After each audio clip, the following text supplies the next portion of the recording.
Alors, Patrick Célin, merci d'être avec nous cet après-midi sur ce plateau pour pouvoir parler un petit peu d'entrepreneuriat. On vous avait reçu pendant la crise, vous étiez en négociation avec la région. Donc, vous allez nous faire un point pour savoir si ça a abouti. Et plus amplement, vous allez nous parler de l'année 2020, comment ça s'est passé pour nos agriculteurs. Et après, en fin d'émission, on pourra parler de votre projet, de la manière, ce que vous avez dans les rouages pour 2021. Merci. D'abord, merci de votre invitation, Sabine, et Canal 10 par la même. Merci donc de cette invitation. Pour vous qui manifestez depuis tantôt, la deuxième ou la troisième fois que je passe ici avec vous, votre intérêt pour le monde agricole et donc, et j'en suis fort aise. Donc les agriculteurs aussi qui nous regardent, je sais qu'en ce moment de la journée, ils sont sur le terrain, ils travaillent. Enfin, pour ceux qui ont la chance de nous regarder, donc bonsoir à eux aussi, et aux téléspectateurs de Canal 10. Donc oui, donc meilleur vœu à tout le monde. Je dis bien, je demande à tout le monde de prendre soin de leur être, de leur personne, parce que la situation est très difficile. On a connu une année 2020 exceptionnelle, mais ça a recommencé sur le chapeau de roue pour cette année 2021 et les choses ne sont pas plus faciles. Donc je demande à tous, malgré toutes ces précautions, la profession agricole doit demeurer. Et d'ailleurs, c'est l'occasion pour dire que nous avons bien vu à l'occasion de cette crise un petit peu l'importance d'avoir une agriculture performante, une agriculture forte avec des gens résilients comme les Guadeloupéens depuis tantôt. Et d'ailleurs, si notre culture, tout est basé. D'ailleurs, le pins que vous portez, donc c'est un petit peu, c'est une manière pour nous de dire, voilà, notre culture est issue de cette agriculture, de ce monde paysan qui nous a façonné, si nous sommes ce que nous sommes, c'est parce que bien sûr nous sommes passés par là, par le travail, des labeurs, et donc c'est pourquoi sur notre pins nous avons un cas, nous avons comme la canne qui représente très bien notre agriculture. Donc je disais que oui, nous continuons à travailler, nous avons eu beaucoup, plutôt je dirais, de difficultés, puisque non seulement il y a le Covid qui continue, mais il y a eu la sécheresse, il y a l'inondation. Tous ces éléments ne sont pas favorables à un bon développement de la plante, puisqu'il s'agit de la physiologie de la plante, tout excès est nuisible, trop d'eau nuit, trop de soleil nuit. Et donc nous sommes passés par là, en plus des difficultés provoquées par cette pandémie qui n'en finit pas, mais enfin, comme je disais tout à l'heure, il faut que nous continuions l'effort pour que nous puissions en tout cas permettre à cette maladie de nous laisser tranquilles à un certain moment. Et là, nous comptons sur un peu la volonté de tous et aussi l'ordre que nous pouvons nous donner à nous-mêmes dans nos comportements pour pouvoir en fait respecter l'autre. Parce que quand on prend ces précautions, c'est aussi on protège l'autre. Donc c'est un petit peu ce message que je voudrais adresser en début d'émission et de dire à tout le monde mes vœux les plus sincères pour une Guadeloupe encore plus forte. Merci en tout cas pour ces vœux, merci pour les agriculteurs bien évidemment. Alors est-ce que vous pouvez nous faire un bilan finalement de l'année 2020 ?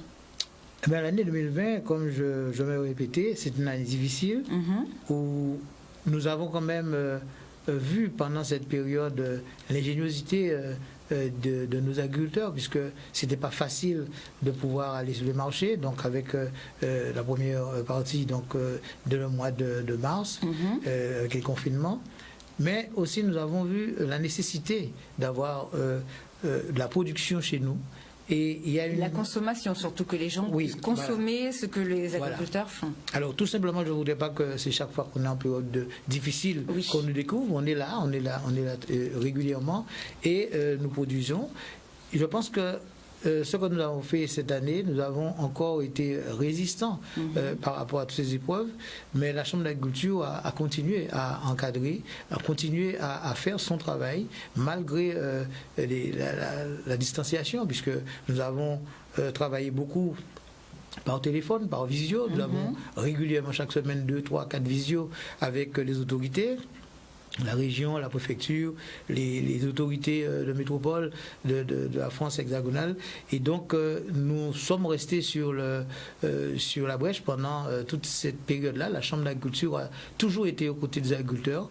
Et donc, nous pensons continuer, puisque rien n'est fini, on ne lâche rien, et pour permettre quand même que cette agriculture puisse perdurer, pour que les agriculteurs ne se découragent pas, parce que je vous dis sincèrement, nous avons beaucoup de découragement, mais il faut une chambre consulaire à ces moments-là.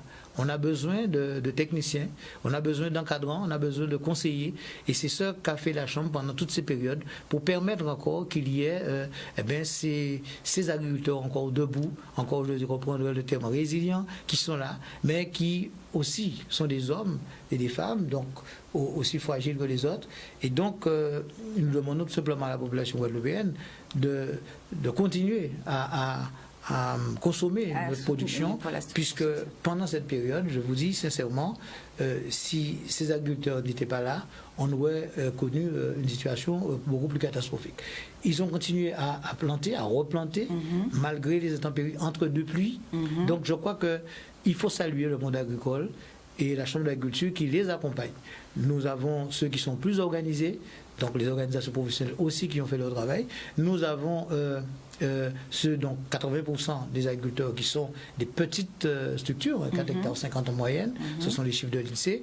Donc nous avons eu, je vous disais, beaucoup d'aides qui ont été mises en place, mais il faut savoir que nos agriculteurs, le plus souvent, c'est 80%, n'ont pas toujours accès, puisqu'il y a beaucoup de freins, on ne va pas les reprendre aujourd'hui. Il y a beaucoup de choses administratives. Voilà. Et donc, nous avons quand même pu réaliser un certain nombre de dossiers pour certains qui ont abouti, d'autres qui n'ont pas abouti parce qu'il y avait toujours un élément manquant. Donc, notre travail aussi à la Chambre d'agriculture pour ces années à venir, donc je suis déjà là-dedans, mais on y reviendra, c'est voir comment structurer cette petite, ces 80% d'agriculteurs qui sont hors organisation. Pour plusieurs raisons, comme je le disais, que je ne vais pas reprendre aujourd'hui là, mais nous connaissons un petit peu la mentalité de nos agriculteurs, du Guadeloupéen, nous les connaissons, nous sommes les mieux placés pour les connaître en tout cas. Et puis nous avons aussi, il faut le signaler, dès le début de l'année, où nous faisons la promotion de notre agriculture, et vous vous souvenez, c'est le samedi de la foire agricole de Paris, que nous avons été stoppés, puisque le samedi, le dimanche, c'est des jours phares pour, en tout cas, nos producteurs qui font le déplacement à Paris. Donc, ça a été le premier coup de fouet, puisqu'ils avaient encore beaucoup de production, de produits, agro-transformés, qui n'avaient pas encore écoulé. Et quand nous sommes arrivés ici, dans les quelques jours qui ont suivi, vous le savez très bien que son âme repose en paix, nous avons perdu notre directeur. Donc la Chambre s'est trouvée aussi en grande difficulté, puisque quand même c'était un moment intense au niveau de la Chambre, et il fallait quand même que nous puissions, puisqu'on ne pouvait pas voir les gens ne pouvaient pas se déplacer, donc c'était un moment très difficile. Donc la Chambre d'agriculture a su surmonter tout cela, être auprès des agriculteurs, et mettre en place, avec les hommes et les femmes qui travaillent à la Chambre, que je salue en passant, mettre en place les conditions nécessaires à l'accompagnement de ces agriculteurs. Donc le monde paysan ne s'est pas trouvé seul. La Chambre consulaire a joué son rôle, et nous pensons continuer à le faire, puisque je pense que si on n'a pas une Chambre consulaire dans ces moments-là, je crois qu'on ne peut pas éviter le pire. Et je pense qu'aujourd'hui, je ne dirais pas que nous sommes faits avec cette pandémie, cette maladie, mais nous savons que cette maladie est là et bien présente.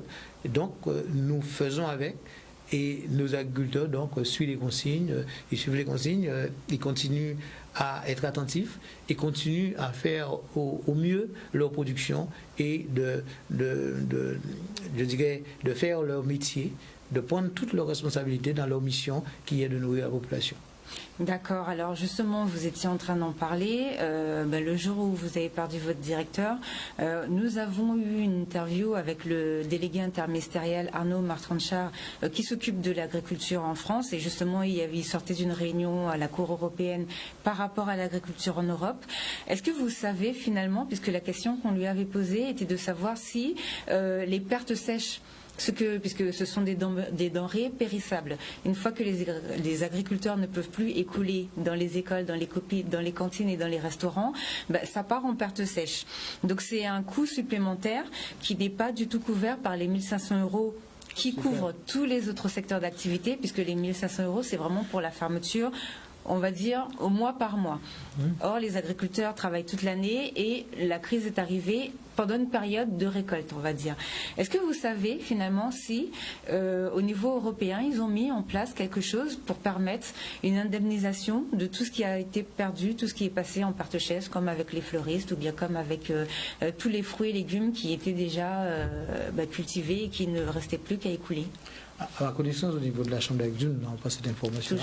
Donc, déjà, je vous dis, pour indemniser ce qu'on connaît sur le fait de déclarer la zone calamité agricole pour la partie inondation ou la partie sécheresse, on compte beaucoup de difficultés avec les dossiers.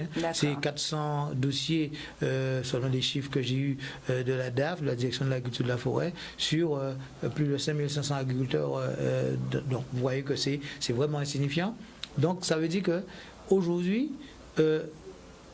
nous n'avons qu'une poignée de personnes qui seraient en capacité d'être éligibles à toutes ces aides. Parce qu'il y a des conditions, les conditions ce sont toujours les mêmes, être à jour à la MEXA, être à jour sur le plan fiscal, social, voilà. Donc, les agriculteurs n'arrivent pas toujours, parce que je vous dis sincèrement, avec chaque année, les mêmes choses qui se répètent, et les assurances qui ne jouent pas le jeu. Oui.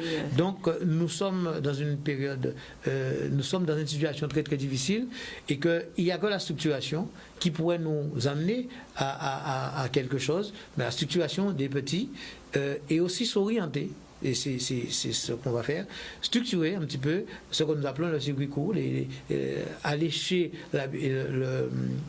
l'exploitant, faire ses courses, c'est-à-dire rendre, si vous voulez, ces exploitations des lieux de vie où il ne suffit pas que de planter, mais aussi il y a des échanges, il y a la partie sociale qui doit s'exercer aussi, puisque avec la pandémie, les choses ne vont pas s'arranger demain, même si nous avons le vaccin, mais en tout cas, la situation est cela.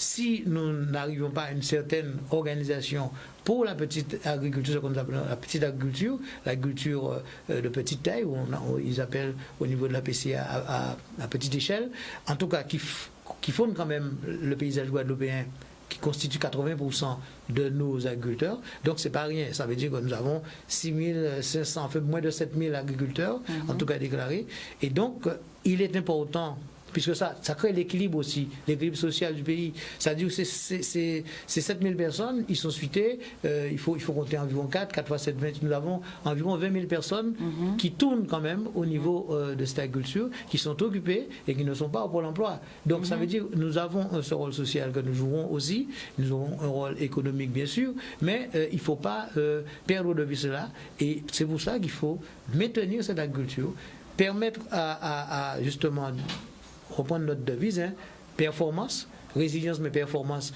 de notre agriculture et durabilité. Donc, ces trois éléments, nous allons les conjuguer pendant tout le reste de notre vie, puisqu'il s'agit de cela.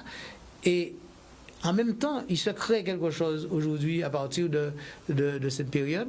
On a entendu, ça fait longtemps que nous le disions, mais le Guadeloupéen aujourd'hui a pris conscience, et beaucoup parlent de souveraineté alimentaire. Ah, ben donc, oui. Il faudrait peut-être s'y mettre. C'est une belle chose, mais là encore, il ne faudrait pas que... Vous savez, nous avons eu l'exemple de 2009. 2009, quand nous avons cette période de crise, nous avons eu des marchés, l'ouverture de beaucoup de marchés. Donc, les Guadeloupéens venaient. Et puis, une fois que c'était terminé, on a pu retourner dans les boîtes de conserve. Donc, il faut que cette conscience... qui est prise aujourd'hui, puisse perdurer et permettre, parce que nous avons quand même en Guadeloupe quelques collectivités, avec l'arrivée des communautés d'agglomération, il y a quand même des choses qui ont changé positivement, pas dire que du mal de nos élus. Ils pensent quand même. Nous avons l'usine centrale dans le Nord Grande Terre, et c'est NBT, Et c'est ça, oui. En tout cas, nos grandes terres.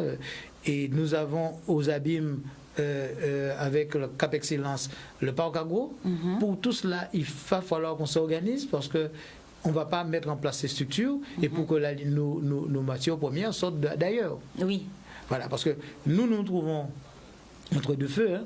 Nous avons la Caraïbe avec des produits défiant toute concurrence, mais nous avons aussi, en termes d'économie d'échelle, qui viennent de l'Europe et qui sont aussi à bas prix. Donc nous trouvons un sandwich. Il faut que nous puissions, avec les éléments de droit que nous avons, que la restauration scolaire, par exemple, au niveau des communes, moi je le dis tout le temps, je le rabâche, mais j'espère qu'un jour ça va passer, nous avons des éléments pour constituer nos appels d'offres, donc je parle des communes, par exemple, ne serait-ce que, je prends une idée comme ça, le dosage carbone des aliments. On met ça dans... Nous sommes d'accord. Et voilà. Je n'arrive même pas à comprendre que les enfants guadeloupéens ne mangent pas guadeloupéens. Voilà. Alors, donc, mais il faut que l'effort soit partagé. Il n'y a pas que les agriculteurs qui vont faire l'effort, il faut que l'ensemble des partenaires. Je ne peux pas dire quand même aujourd'hui que cette prise de conscience est nulle. C'est en train de se développer avec les contacts que nous avons. La Chambre d'agriculture est partenaire de pratiquement l'ensemble des communautés d'agglomération. Sur Marie-Galante, la communauté du Gobin, là aussi, nous sommes en train de faire du bon travail sur la zone de Grand Bassin où il y a un projet photovoltaïque avec les agriculteurs, donc qui sont partie prenante, donc la Chambre d'agriculture, avec la communauté. Nous avons aussi, nous étions les seuls à dire qu'il fallait maintenir l'abattoir de Marie-Galante parce que ça aurait été l'hécatombe au niveau des éleveurs. Mais aujourd'hui, nous avons, avec les éleveurs, mis un syndicat d'éleveurs en place, un syndicat avec les boucheries, et nous avons créé une structure. Aujourd'hui, cette structure est en phase, est à même de prendre la gestion de cet abattoir. Maintenant, il faut, sur les propositions de la région Guadeloupe, qui voulait cet interlocuteur, et maintenant il est là pour pouvoir aller vers la mise aux normes de ce bâtiment, oui, pour permettre qu'il y ait un abattoir à Marie-Galante. Et nous, de notre côté, au niveau de la Chambre d'agriculture, nous travaillons avec les agriculteurs. Nous avons déjà embauché 2 personnes, dans le plan leader, une personne, et sur l'élevage, une autre personne, pour un petit peu revoir tout cela à Marie-Galante, préparer le terrain pour que demain, si effectivement on arrive au bout de la remise en marche de cet abattoir, pour qu'il y ait suffisamment de niveau, que nous soyons en tout cas prêts pour qu'il y ait un abattoir à Marie-Galante et que le produit marie-galantais puisse être consommé en toute conscience, en toute quiétude, parce qu'ils sauront très bien que c'est leur produit. Ouais. C'est un produit, je dirais, qui peut être labellisé, puisque nous savons la situation à Marie-Galante, très peu de pesticides, très peu d'intrants chimiques.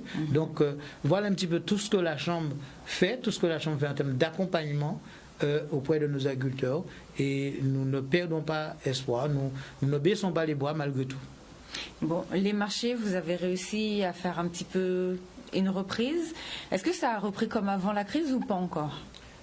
Ça aurait pu reprendre comme normalement. Parce que je vois par exemple le marché du gosier, il a repris. Oui, ils vont reprendre, mais il faut qu'on puisse voir aussi quels produits que nous avons sur ce marché-là. Il faut que nos produits prennent place. Mais après la crise, il n'y a pas d'après. Pendant la première période de la crise Covid, les marchés vont tous été fermés. Mais nous allions démarrer et nous avons eu l'inondation, la sécheresse avant, et puis l'inondation après. Oui. Donc, pendant tous ces 9 mois, nous n'avons pas été gâtés par le climat, par le temps, par l'état sanitaire du pays. Aujourd'hui, je pense que si le temps s'y prête, nous serons là. Les agriculteurs seront au rendez-vous et nous allons pouvoir donner à manger à notre population.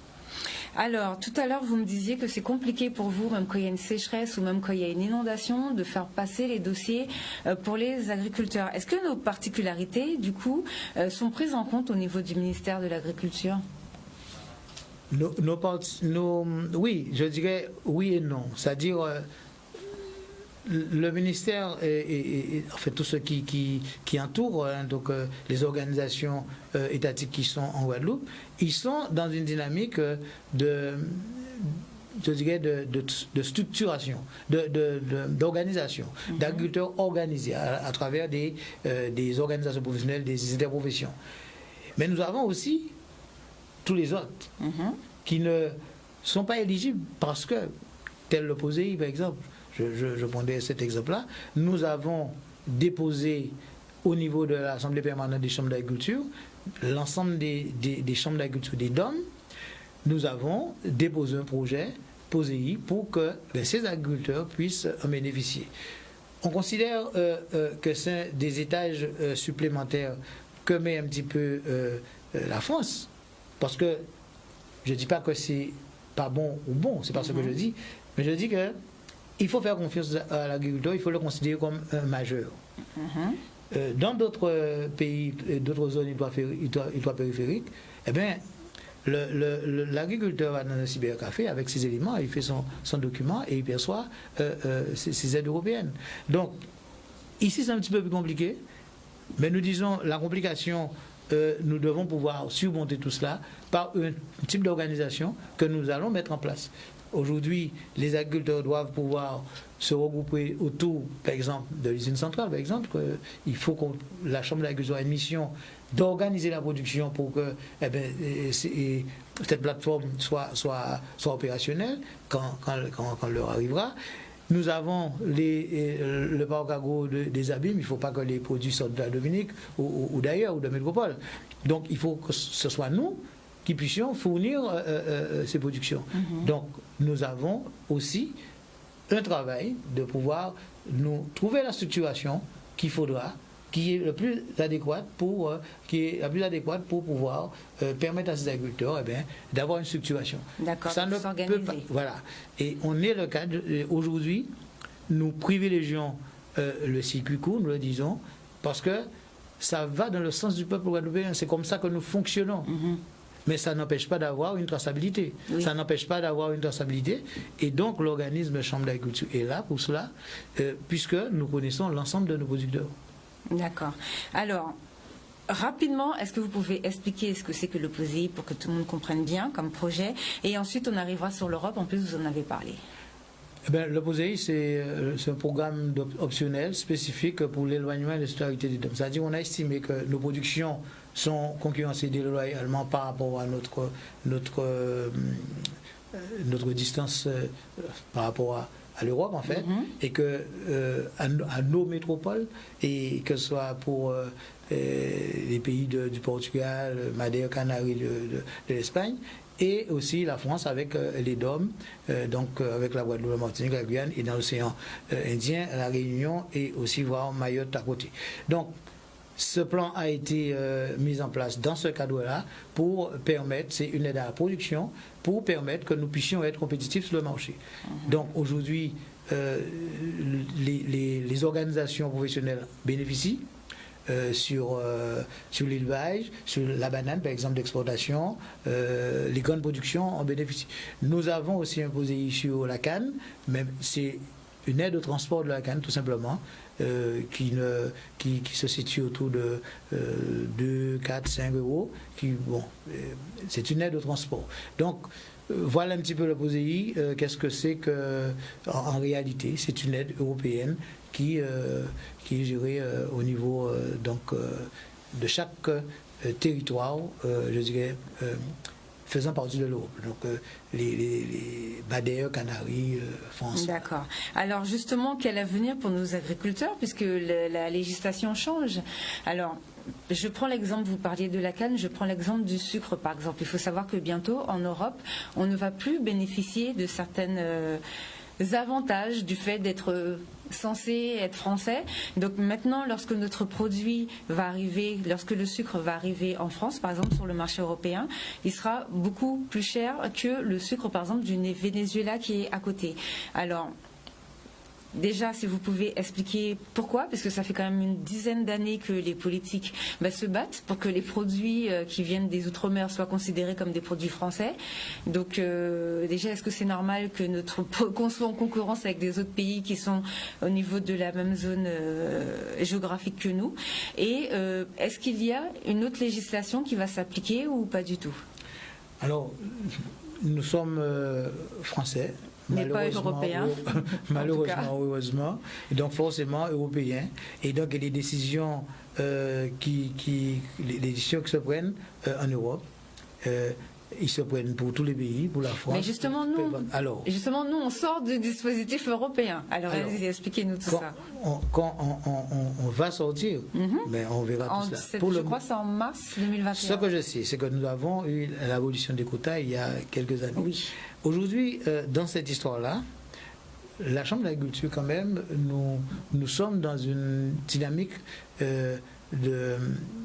d'agriculture raisonnée, nous sommes dans la phase d'agroécologie. Nous avons lancé la petite agriculture, un congrès on l'appelle la PAFAG, sur les petites agricultures, les exploitations à taille, taille 4 hectares 5 comme chez nous, les petites. Et nous avons dès lors pensé à, et d'ailleurs, vous avez eu le projet de la région Green Startup, là où nous sommes partis maintenant, et celui qui est lauréat, c'est quelqu'un avec qui nous travaillons aussi, qui est du GDA Bio. Donc, je ne voulais pas parler du bio directement, mais la qualité, je voulais parler de la qualité. Nous avons une chance, ce sera la qualité. La qualité, aller vers une agriculture, je dirais, plus propre. Voilà. Et je crois que ce combat-là, les Guadeloupéens l'ont commencé depuis tantôt. Oui, ça fait un moment que nos produits sont... Et nous avons cette porte de sortie, quoi qu'il arrive, passer par une agriculture. Maintenant, je ne sais pas si vous êtes au courant, nous avons beaucoup de projets, de petites structures qui veulent se mettre en place aujourd'hui en Guadeloupe sur la canne, sur la distillation. Par exemple, pour monter en gamme au niveau du sucre, etc. Il faut diversifier l'offre sucre. C'est vrai que sur le marché international, parce que le sucre on est perdu puisqu'on sera plus cher. Sur le marché international, on est KO. Donc il faut qu'on puisse créer la différence, créer notre identité. Et je crois que nous sommes sur le pied de guerre. Rien n'est facile, on est conscient. Et quoi qu'il arrive, la Guadeloupe doit pouvoir trouver sa place. Alors je ne dirais pas en Europe dans un premier temps, mais d'abord ici. Nous sommes d'accord. Alors, et c'est ça la politique de la Chambre d'agriculture. Donc, pensez plutôt à la consommation guadeloupéenne. Locale et dans la Caraïbe. Nous avons un taux de pénétration de 20%, vous imaginez? Oui. 20%, c'est rien. Donc, nous avons quelques productions comme ça, comme le porc qui est autour de peut-être 80%, mais le reste, nous sommes, toute production confondue, à 20%. Je crois qu'il faut gagner notre territoire et nous avons de la marge, nous avons du temps pour le faire, avant de penser à l'international. L'international peut, sur des niches, effectivement, on peut y aller, mais je dis d'une manière globale, la Guadeloupe, la Chambre d'agriculture est dans cette dynamique d'autres l'ont dit avant moi, mais la reconquête du marché local. De permettre à nos enfants d'avoir le goût de notre giromont, de notre patate douce, puisque là où le goût se forme pendant la période de 3 ans, 4 ans, quand l'enfant est en maternelle, à la maternelle, qu'est-ce que cet enfant mange? Des pommes, France, des poires, donc parce que c'est une question d'organisation. On n'est pas en capacité effectivement de répondre à ces marchés, parce que ces marchés sont faits à l'image de ce qui s'est fait un peu, surtout de la France métropolitaine. Et c'est ce que je vous disais en début, il faut qu'on arrive à différencier avec les éléments législatifs que nous avons. Quand on va demander le dosage carbone des aliments, c'est normal, c'est tout à fait normal. Quand un aliment va sortir de la Bretagne pour arriver ici, celui qui sort dans ce bertron de Petit Canal, forcément, en termes de dosage carbone, est moindre. Donc, voilà les éléments. Mais il faut une volonté politique, la volonté professionnelle est là, et il faut qu'on arrive, et j'ai bon espoir en tout cas, puisque les choses ont quand même changé. Il faut le dire, il ne faut pas tout le temps dire ouais, c'est pas bon, c'est nous qui bon. Non, je pense qu'ensemble, puisque si on veut l'unité, il faut commencer par s'accepter, par s'aimer, je dis. Le pays a besoin de ça, besoin d'amour. Il faut qu'on arrive à croire en nous-mêmes. Et si nous arrivons à croire en nous-mêmes, je crois que tout est possible. Voilà ce que je peux reprendre par rapport à l'Europe, qui n'est pas forcément notre préoccupation. D'accord, bon. Après, j'ai encore une deuxième question, toujours sur l'Europe, toujours pour les agriculteurs, bien sûr. Toujours pour la canne à sucre, puisque c'est ce qui remonte quand même le plus, parce que les gens sont quand même inquiets. On exporte combien de tonnes de sucre chaque année? Je crois que c'est 7 tonnes, non? C'est combien? Aujourd'hui, on est à... C'est un gros marché pour l'agriculture, pour la canne. Je n'ai pas les chiffres en tête. Bon, il me semble, mais je vérifierai et je rectifierai si c'est pas ça, parce qu'on avait déjà fait une émission. Oui, parce que les choses ont tellement changé entre temps. Par rapport à cette année, voilà. Donc les chiffres sont un peu compliqués. Je crois que je les ai, mais il faudrait que je cherche. En moyenne, il me semble. Alors, comme je vous dis, je revérifierai, on en reparlera, on rectifiera comme d'habitude sur une prochaine émission. Oui. Il me semble que c'est 7 tonnes de sucre. Non, c'est 7 tonnes. C'est beaucoup plus que ça. D'après moi, c'est 14 peut-être. Bon, je vérifierai. En tout cas, on exporte énormément de sucre. Donc, dans la canne, d'ailleurs, il suffisait de le voir pendant le confinement, c'est un des secteurs d'activité qui ne s'est pas arrêté. Et la canne a continué d'être coupée. Il y a eu le défilé classique. Enfin, c'est vraiment on va dire le summum du travail pour les gens qui sont dans la canne. Ils plantent toute l'année et ensuite ils emmènent à l'usine de Gardel pour fabriquer le sucre et tout ça. On pourra revenir là-dessus sans problème. Du coup, puisque vous me dites qu'il faut se structurer, comment ça va se passer? Donc, alors, disons qu'on exporte seulement 7 tonnes. Donc comment on va faire? Oui, c'est beaucoup plus que ça. Voilà. J'ai pas les derniers chiffres. Je ne vais pas dire la bêtise. Je vais vous transmettre ça. Il n'y a pas de souci. Il n'y a pas de souci. Bon, donc si c'est encore plus, donc ça veut dire que c'est encore pire pour nos agriculteurs, parce que c'est quand même, ils embauchent quand même beaucoup de personnes. Il y a beaucoup de jeunes, de saisonniers qui sont embauchés pendant toute cette période. Donc on exporte, disons, comme j'ai dit tout à l'heure, 7 tonnes, bon, c'est beaucoup plus visiblement, de sucre. Avec la nouvelle législation européenne, qu'est-ce qu'on va faire de ces 7 tonnes de sucre-là? Comment nos agriculteurs, par exemple, là, on est en 2021, tout le monde n'est pas forcément tout de suite pour la prochaine saison, puisque la récolte de canne dure 6 mois, il me semble, à peu près en Guadeloupe. Donc là, ça va reprendre quand? 5 jours maximum, voilà. Bon, donc là, ça va reprendre quand? Ça va reprendre avant les grandes vacances? Est-ce qu'avant les grandes vacances, les gens auront le temps de se structurer parce que la législation européenne a changé et qu'on ne pourra plus exporter le sucre comme avant? Comment ça va se passer? La récolte, c'est février-mars, plutôt mars. La canne, particulièrement, quand le Covid est arrivé, on arrivait à la période de coupe. Donc la canne avait déjà fait son cycle, il n'y avait pas de souci sur cela. L'agriculteur arrive quand même à travailler son exploitation, son champ. Maintenant, le monde, il faut bien comprendre, nous sommes des producteurs de canne. Celui qui transforme, c'est l'usine et qui produit du sucre. Donc, il y a quand même des aides qui ont été attribuées pendant cette période et qui pour un petit peu casser le désastre. Oui, mais là on parle de cette année. Là, on parle de là, vous me répondez sur cette année. Les aides qui ont été accordées, c'est sur cette année. Mais en temps normal, les gens n'ont pas d'aide. Ils vivent parce qu'ils vendent le sucre. Vous parlez de Non, je parle de la canne à sucre. Donc, comme je vous disais, on exporte énormément de tonnage de sucre par an. Maintenant que la législation a changé, on en a parlé tout à l'heure.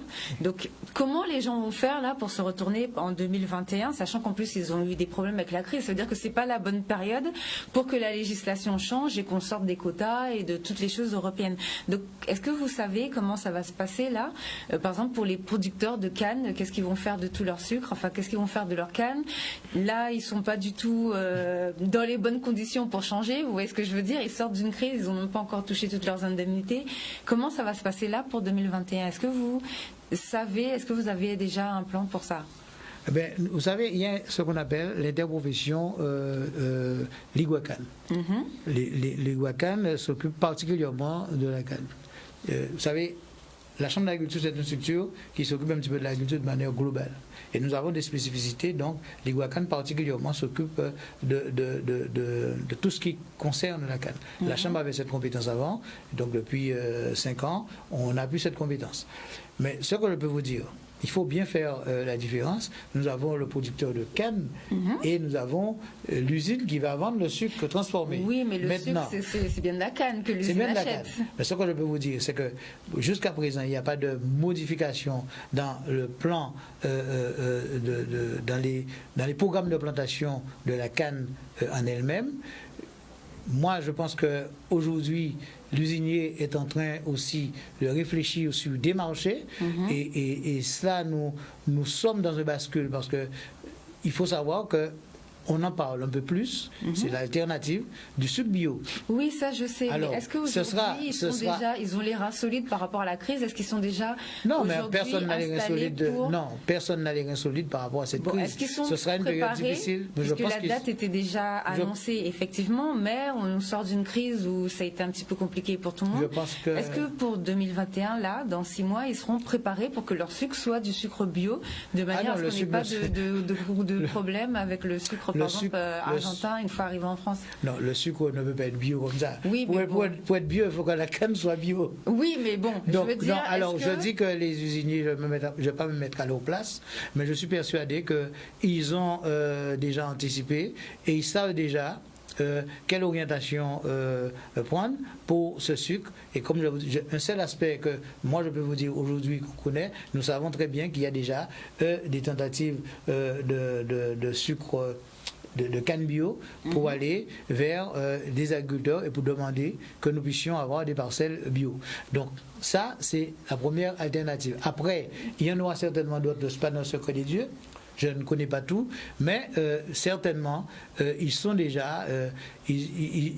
je suis persuadé. Pardon? C'est dans les rouages. Oui, parce qu'ils sont au courant. Et si on n'a pas de modification sur nos parcelles aujourd'hui, c'est que le sucre qui va être produit sera vendu.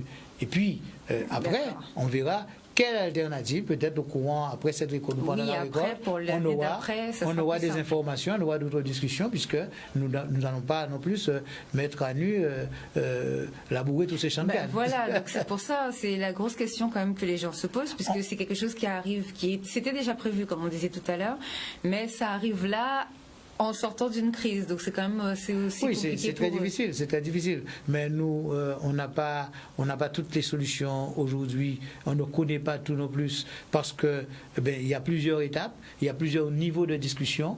Nous, au niveau où je peux avancer les choses, c'est au niveau de la production. Je peux vous dire que il y a un projet de mettre des parcelles en bio, mais pour mettre une parcelle en bio, il y a tout un processus à respecter pour déclarer cette parcelle en bio. Donc, je pense que ce travail va commencer et nous aurons quand même, je pense, dans les mois à venir, pendant la période de récolte, des informations pour plus précises sur ces changements éventuels qui sont effectivement réels. Oui, parce que c'est vrai que ça, je pense que ça va peut-être être un des gros dossiers cette année pour vous, non? Certainement. Parce que c'est quand même...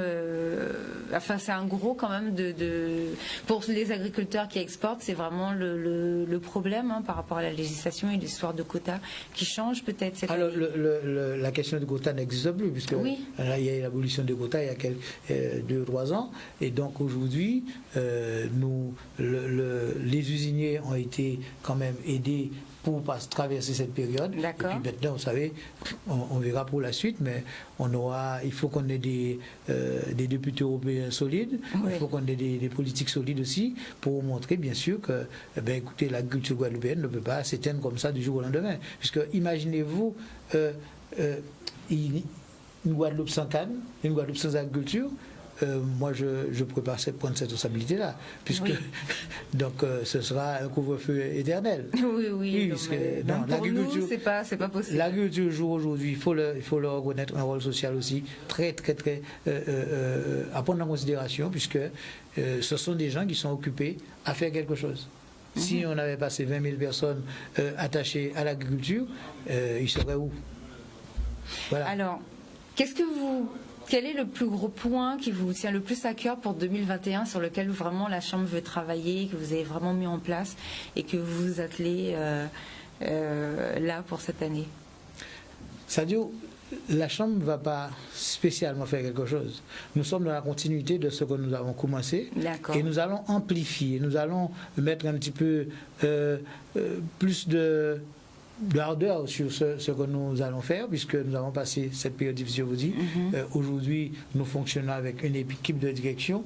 Donc, nous avons un directeur qui est en cours d'embauche. Donc, quand toutes les personnes seront à leur place, je pense que la politique de la Chambre que j'ai initiée depuis 2013 quand même, et nous avons progressé parce qu'on a passé des moments difficiles, eh bien, je pense que on commence à avoir un petit peu des effets. Maintenant, la Chambre, on en parle un peu plus sur nos réseaux. Vous avez vu, on a mis en place un site et on s'ouvre un petit peu au public et les gens en parlent plus, les gens viennent un peu plus à la Chambre, ils connaissent que cet outil-là et je pense que nous allons progresser encore, redonner la confiance et l'espoir à nos agriculteurs dans ce qu'ils font, puisque ceux qui font le métier de l'agriculteur, c'est depuis la nuit des temps. C'est élever un bovin, c'est toujours élever un bovin. Après, ce que nous apportons, c'est des méthodes nouvelles, des techniques avec nos encadrants, nos techniciens, et je crois que nous allons progresser dans ce sens-là, avoir plus, être plus près de nos agriculteurs pour qu'ils puissent sentir qu'ils ne sont pas seuls. Ça, c'est important, et c'est un petit peu notre leitmotiv, c'est aujourd'hui, cette année, c'est d'être au plus près des agriculteurs pour que, pour qu'ils sentent que on s'occupe d'eux et qu'il y a de l'espoir. L'agriculture n'est plus, c'est pas une fatalité, c'est un choix délibéré et réfléchi. J'ai choisi d'être agriculteur parce que je sais que c'est un métier, enfin c'est pas un métier, il y a plus de 600 métiers dans l'agriculture, donc c'est un pan de l'économie du pays et que moi je pense qu'un pays, il y avait un slogan, un pays sans paysans c'est pas un pays. Moi je dis un pays sans agriculteurs n'est pas un pays. Et autrefois, on était paysans, aujourd'hui on devient agriculteur. Nous avons des milliers de jeunes au lycée agricole, plus de 400 jeunes qui sont au point faux, qui attendent. En plus, il n'y a pas si longtemps. Donc voilà. Et donc, moi, j'ai contact avec eux. Je peux vous dire, les jeunes agriculteurs, ce sont des gens qui savent ce qu'ils veulent. En tout cas, l'équipe avec qui je travaille aujourd'hui, je salue son président Bassan, et ils savent ce qu'ils veulent. Et je pense qu'ils vont relever le flambeau et j'en suis certain. Bon, d'accord. En tout cas, merci beaucoup pour cette intervention. Un dernier mot rapidement avant qu'on rende l'antenne. Jimmy Bibrac qui a gagné, bien sûr, meilleure recette de France avec le fruit à pain. Est-ce que vous êtes fiers de notre agriculture et de nos produits, je suppose? Vous voyez, c'est un exemple encore. Une fois qu'on s'y met, je sais qu'on a la capacité. Les Guadeloupéens sont des gens valeureux, sont des gens performants, mais on nous a tellement bridés, on nous a tellement empêchés d'être nous-mêmes qu'aujourd'hui, les choses sortent de toute manière. Et on aura encore d'autres. Et je le salue en passant pour avoir mis à l'honneur non seulement le fruit à pain, mais aussi le tourment d'amour. Le tourment d'amour. Voilà. Effectivement. Bon, merci en tout cas pour ces réponses, pour d'avoir répondu à nos questions. Je pense qu'on va vous recevoir, alors peut-être pas vous, mais soit votre nouveau directeur, une fois qu'il sera en place, on va mettre quelque chose pour pouvoir avoir un petit suivi, si ça vous va, comme ça on pourra regarder de temps en temps ce qui se passe au niveau de la Chambre. Et si vous voulez communiquer sur des autres événements ou des autres choses, il n'y aura pas de problème pour ceci. En tout cas, merci. C'est moi qui vous remercie. Et vous merci de votre intervention. Encore une fois, donc j'envoie tous mes vœux les plus sincères au monde agricole et je suis avec vous jusqu'au bout.